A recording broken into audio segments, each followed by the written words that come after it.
Hello, citizens of YouTube land. Hey. It's your president and your VP, and we're back once again with actually a very a very special video for you guys today. I'm tripping over my words already. You believe that? I'll be right back. I gotta get something. Gotta continue talking. So we know that we've talked about in the previous recent videos that we've been talking about the World at War Call of Duty that is coming for you guys, and the VP has gotten a lot of game footage for you guys, there. I got like over 5 to 6 hours of game footage for So yeah, it's going to be pretty interesting to do, and we're also going to be able to start doing gameplay capture footage, which we made a few mistakes, and we'll level with you guys because we're pretty honest. We didn't exactly know what we needed at the time, so we actually spent some money on some unnecessary products, like this stupid thing, and well, we got a splitter, which actually could be useful. So that's actually kind of worthwhile investment. We got a 4-way HDMI splitter where we can do like 2 dual screens at the same time. But what we picked up is, show them, this little game capture card right here. And so far, some people say that this game capture card is actually as good as an Elgato, which they're the main people to go to for capture cards. Now, one of the things, though, guys, is that it only really has like an in instead of an out, an in and an out, like an Elgato would typically have. It has an input and an output, but it's actually really good. And these are the same people that make most of the flash drives. Like I have, there's one over there. There's one behind my computer that has all of my Steam games on it. You know, like Rome Total War, Prince of Persia, Call of Duty World at War. That's coming really soon. Maybe the Total War also, guys. We'll explain that in a future video. But yeah, so, you know, and generally speaking, that's really, we will probably eventually get the Elgato, but for our purposes right now. So when we went to Best Buy. Work.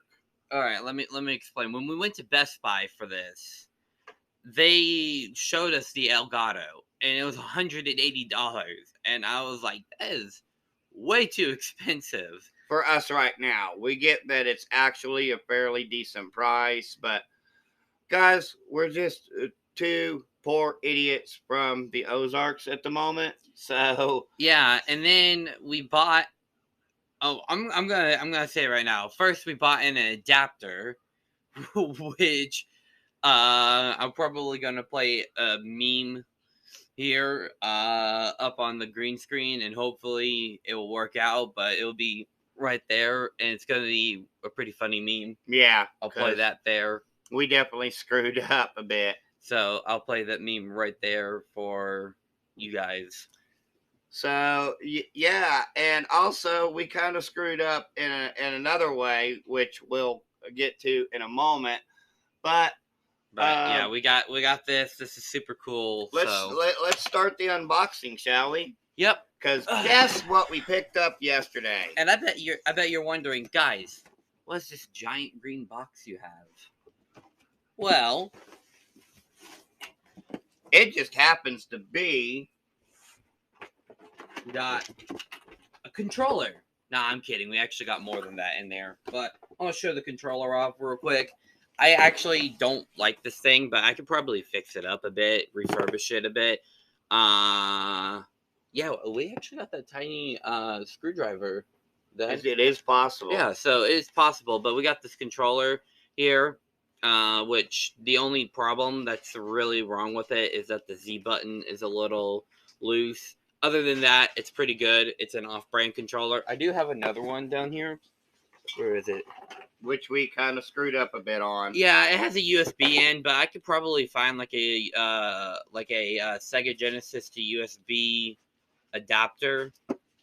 A USB to Sega Genesis adapter. So probably be using that one as well. But we have our controller here, and yeah, like I said, I'll just refurbish it a bit. Find some YouTube videos on how to refurbish a Sega Genesis controller like that. which Then is next, also an Alfran controller, by the way. yeah, got this here, which is also made by the same company who made the controller. This is the power adapter. This thing weighs like a brick. Like No doubt. this has some weight to it. You can actually get an actual, which in case you don't know yet by now, you can get an actual Sega Genesis power strip, which is basically what this is. It's what it's But called, a power base converter. They had so it many has different names to it. it has two different adapter ends at the end here, but this is the Sega Genesis. This is the Model 2. And I bet you're wondering, what model do you guys have? Well, we'll show First, off we've got the AV cables. AV cables, which these are also pretty nice as well. You know, you got yellow and white. I wonder why they didn't come with a red. I'm not sure, but you can get actual AV cables that do that, and we're going to be exploring as time goes by with this as well. And now, the moment you've all been waiting for.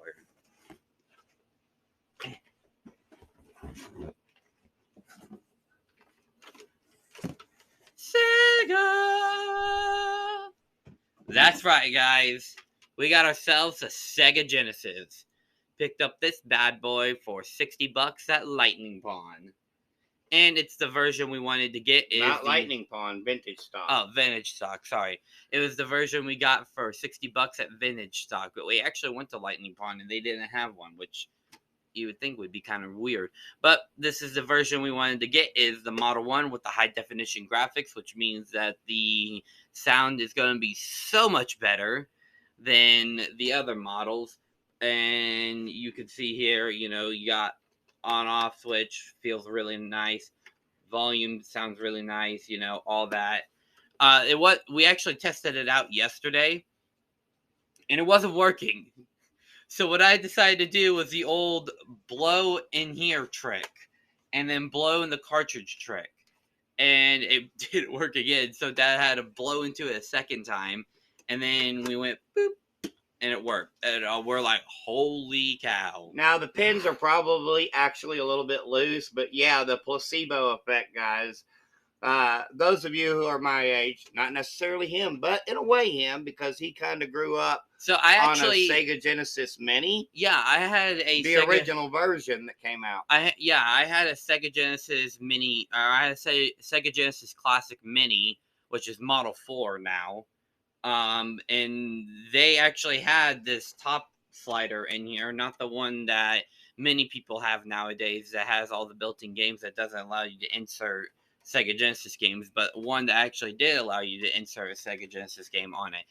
But let's show them. And another interesting aspect about this is because people talk about how poor sometimes the quality of the sound is, and this is kind of a thing that is an issue with the Model 2 and the Model 3. And to a certain degree, also this in comparison to the Super Nintendo.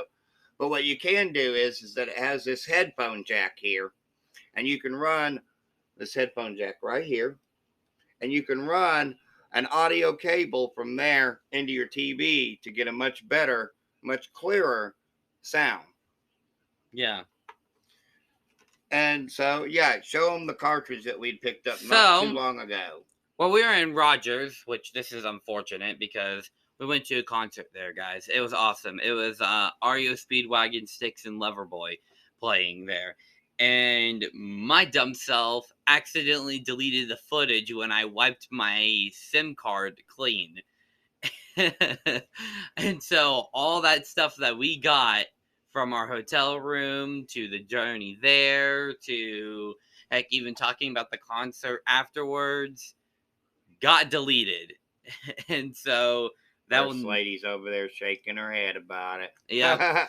But while we were there, we visited some places, and what we picked up, we went by in a game exchange. I didn't really see any good selections for PS4, but that's because I'm actually very strict on what I buy for my PlayStation 4. But while I was there, I saw something really neat, and I was like, "Oh, $20? That's not that bad." And it was Spider-Man and Venom Maximum Carnage. Oh, excuse me. it was such a climactic reveal. It made him cough, guys. Yeah, I guess so. But yeah, I remember playing Spider-Man Maximum Carnage back in the day, and I know I'm kind of dating myself by even using that phrase because I'm an old dinosaur here. But so let's talk about a little bit about the specifications and everything when it comes to the Sega Genesis itself here. Which unfortunately, our TV guys is actually too modern to play the Sega Genesis. And if we want to record gameplay footage, we're probably going to have to get a Released in Japan on October 29th, 1988. In North America on August 14th, 1989. Discontinued by Sega in 1997. So it had a span of basically 9 years altogether, 8 years here in North America, with a total units sold of 30.75 million worldwide. Wow, it's one of the highest selling consoles, but it doesn't compare to another brick that we had. That we've done another previous kind of review over. Yeah, that had a lifespan of like 12 or 13 years. Uses ROM cartridge, motor. Dad, it's pronounced RAM, It says ROM right on there. but it's pronounced RAM. It's called RAM memory. Whatevs, because there's your RAM there. Motor a CPU with the Motorola 68,000 that produces at 7.6 megahertz, which actually makes it one of the fastest consoles at the time. Yeah. The megahertz, you know, it was able to basically be, and I think it would be able to produce like 30 frames per second, guys. If you like count how many frames that it was producing, it was making 30 frames per second when most consoles at the time were only producing 15, which is surprising because most modern consoles nowadays tend to be at 30 frames per second. With a 512 color palette, 61 available colors on screen. There are modifications you can do. And yes, we are well aware that the SNES is actually more powerful. But that is because it developed later. And for a while, this particular system had actually outsold, because of its lead, the SNES. But of course, it did kind of pick up. Now, there was definitely some controversies for those of us who grew up in that time period. Like the Night Trap controversy. Yes. Now, I want to kind of talk about that for just a moment. And listen, can I go on a bit of a tangent real quick? Yep. Okay, so listen, Night Trap, it's a good game and all, but seriously, it actually kind of is. It's fun. It's over the top. It's fun. It's campy. It's over the top, but it still has an M rating.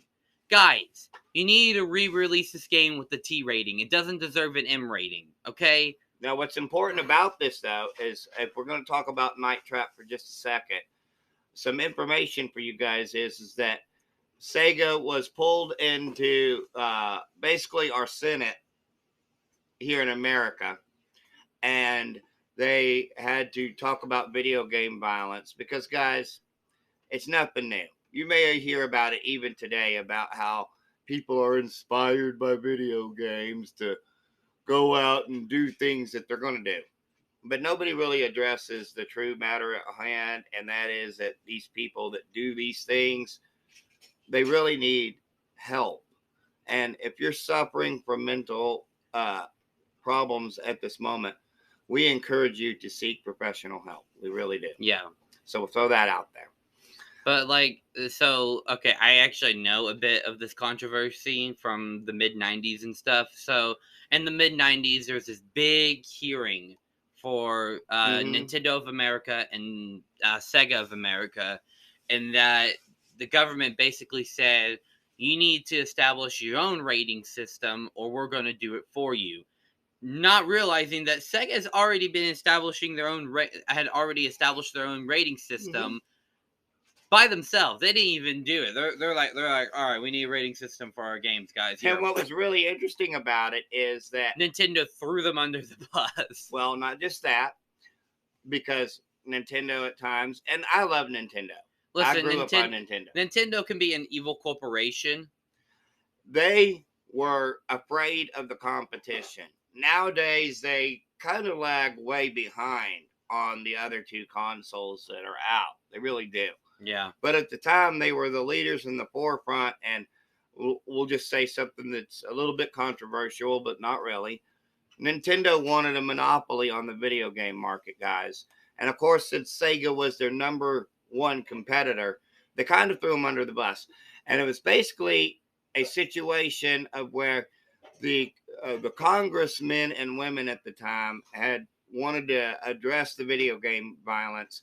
And this is also something that our Senate has been kind of doing for a long time, because 7 years prior, they were going after rock and roll music because of ultra conservative Christian people and the parental rights groups and all these other different things. Yeah. Now, I've always said, and you guys that have watched our videos for a number of times now, when we review stuff that's a bit controversial or a bit over the top, we always say, hey, don't take our words for it. If parents, screen it yourselves. Decide for yourselves what's appropriate for your children. Yeah. And so, as such, they had kind of gotten into some trouble, and Nintendo basically forced the rest of the video game companies to have to abide by the newly developed ESRB. Well, I don't think it was quite called that yet, and it evolved into that at that time.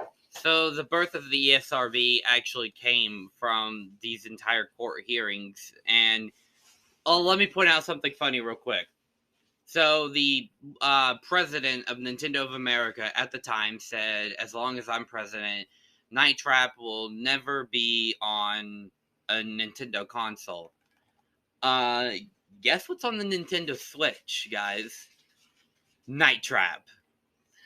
Well, also, the controversy actually led to like a 4-time increase in sales of the game. And the thing of it is if you just have this here, you can't play Night Trap, because you actually need. Oh yeah, you need this stupid little add-on, and it even says do not remove. It's probably because it's to protect it, but you actually need the Sega CD, which we may invest in one later on. Sega CD, yes. 32X, probably not. Actually, I hear Sonic CD is really good, and so is Night Trap. So I actually do want to play Sonic CD on its original hardware. There were other games out there that were pretty good too. And it'd be fun to explore a lot of those really awful full motion video games and kind of react to them. It's like, it'll be something along the lines of, what in the world are we even playing here? Yeah. So I think we should start wrapping this video up. We've been talking about our unboxings for nearly 20 minutes now. Yeah, well, I just wanted to kind of give an overall history of it as well. And another little thing that's pretty cool about the Sega Genesis cartridges is they got this little grip on the back of them here. You can see up close. Yeah. And that little grip allows you to just pull it out. And easily. also, Sega Genesis were the first ones to incorporate end labels. Now, this one's actually a little worn, so we don't have it. But yes, the Sega Genesis, they were the first ones to incorporate end labels. Super Nintendo, they started doing it after the Sega Genesis did, so they kind of. Oh, and as it turned out, when we hooked it up to our smart TV. Yeah, I already mentioned this, but when we when we hooked it up to our smart TV is a little too advanced for our Sega Genesis to play on. Either that, or maybe we just weren't doing it right, and that maybe it does work, and Who knows? Maybe we should retry it again. Maybe, but we were able to get it on to work on my super old ancient HD TV that we have in our bedroom. It's from like 2007, though, Dad. That's super old and ancient. Okay. And when it comes to technology, last year is pretty much ancient, right, guys? Nah. But hey, I give the system overall a 10 out of 10. What say you? I also give this a 10 out of 10. But will you give this game capture? I like the design and the sleekness. We haven't really been able to test it out fully yet, but overall, as of right now, I give it an 8.5 out of 10. What say you? I also give it an 8.5 out of 10. I might test it out when We might playing. do an actual re-review of it later on. Yeah, whenever we actually get the game capture to work. In fact, we actually have to use a separate software system in order to do it. It's called OBS, but who knows? We'll probably be able to import videos here to WeVideo, which is what we usually use, guys. However, if you have bought a Sega Genesis Model 1 and you feel that it is the worst Sega Genesis console of them all, then clearly you have not played the Model 3 or even the Model 4 to a certain degree. Hey, don't be coming after my childhood like that. Listen, the Model 4 was okay, all right? It's the Model 5 that people hate. Model 3's junk too, guys. Yeah. Don't buy it. Don't. You absolutely have to. But like we nearly had to buy the Model 3 keep in before mind, we found this. Keep in mind this, as always, guys. We're just two idiots with a digital camera. Our opinions do not matter, except they actually do, because we have a YouTube show, except they actually don't. So, having said all that, we'll see you guys next time. And there's only one thing left to say, and that is peace and love from Denny and Son. Bye.